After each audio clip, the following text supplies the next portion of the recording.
আজকে আমি পারবো আমাদের গাছের টাটকা টাটকা ডৌয়া ফল। আসসালামু আলাইকুম। ডৌয়া ফল পাড়ার জন্য সকাল সকালই সাঙ্গপাঙ্গ নিয়ে ডৌয়া গাছতলা হাজির হলাম। ডৌয়াগুলি সংগ্রহ করতেছি। ছোট বড় আমাদের গাছের অনেকগুলোই ডৌয়া হয়েছে। তো এগুলো আমি এবং আমার ছোট ভাই আমার বাগনারা মিলে এই ডৌয়াগুলো সংগ্রহ করতেছি। অনেকগুলো ডৌয়া হয়েছে, এই ডৌয়াগুলো সবগুলো আজকে পেরে নিয়ে যাব। কারণ এগুলা পেরে নিয়ে ঘরে রাখলে এগুলো আস্তে আস্তে পেকে যায়। তো এই বাগানের আমাদের এই মাথায় বেশি একটা আশা হয় না, অতটা সময় পাই না, সেই জন্য এগুলো আসা হয় না আর খাওয়াও হয় না। সেই জন্য অনেকগুলো ডৌগো সংগ্রহ করব। এই দেখেন গ্রামে থাকার আর একটা মজা, এই যে নিজেদের গাছের ডৌয়া ফল পারতেছে। এই যে নিজেদের গাছের ডৌয়া ফল, এই যে গ্রামের থাকবেন নিজের টাটকা শাক সবজি ফল ফলাদি, এই যে আম গাছ কাঁঠাল গাছ, নিজেদের গাছের ফল বিশুদ্ধ ফরমালিন মুক্ত।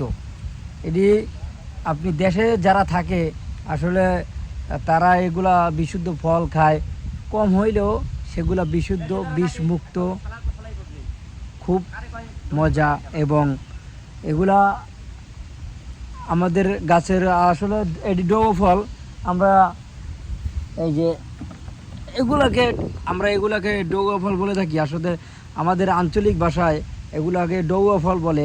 আপনারা কোন এলাকায় কোন অঞ্চলে কি নাম বলে এগুলারে অবশ্যই কমেন্ট করে জানাবেন।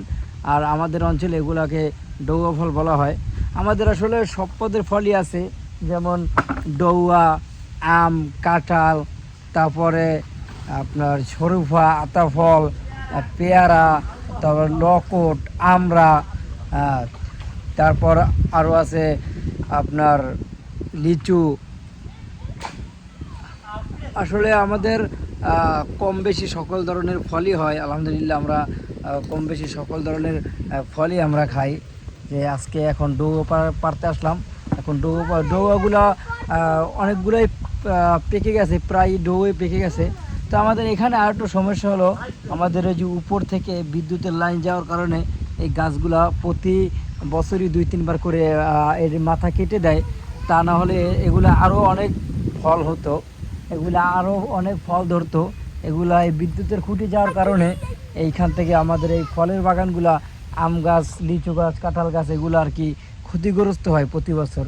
যাই হোক, কারেন্ট যেহেতু আমরা কারেন্ট ইউজ করি, যেহেতু বিদ্যুৎ ইউজ করি, সেজন্য এই ক্ষতিগুলো পোষাই নিতে হবে। এগুলো শুধু আমার একার না, গ্রাম অঞ্চলে সবারই হয়।